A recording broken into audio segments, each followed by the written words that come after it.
నమస్తే welcome to ప్రజాప్రతినిధి news. Rajanna Sircilla జిల్లా ఎస్పీ మహేష్ పి గీతే ఆదేశాల మేరకు సిరిసిల్ల డీఎస్పీ నాగేంద్రచారి ఆధ్వర్యంలో పట్టణంలోని రాజీవ్ నగర్ లో కమ్యూనిటీ కాంటాక్ట్ కార్యక్రమం జరిగింది.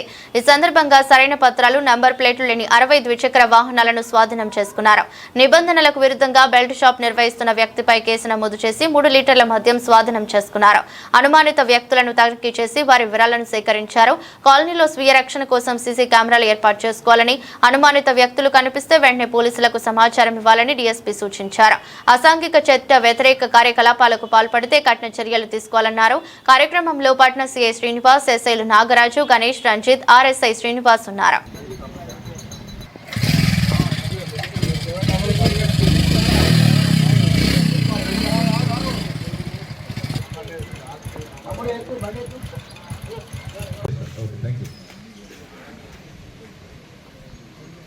ఈరోజు గౌరవ ఎస్పీ శ్రీ మహేష్ పి గీతే గారి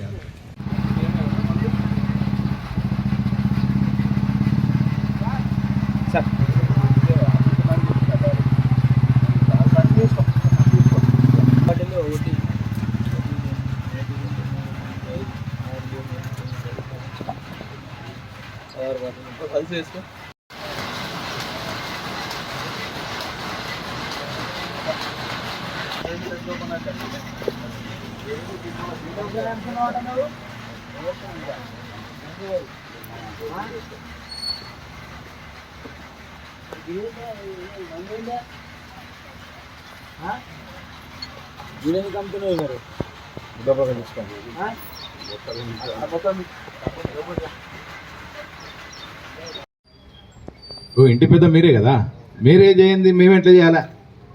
మీరు చేస్తే మేము మీకు సపోర్ట్ చేస్తాం, అవునా కదా? నష్టపోయేది ఎవరు? మీరే. ఇలాంటికి ఏమైనా అయితే హాస్పిటల్ ఖర్చు ఎవరు పెట్టాలి? మీరే. ఈరోజు గౌరవ ఎస్పీ శ్రీ మహేష్ పి గీతే గారి ఆదేశాల మేరకు ఈ రాజీవ్ నగర్లో కమ్యూనిటీ కాంటాక్ట్ ప్రోగ్రామ్ పెట్టడం జరిగింది.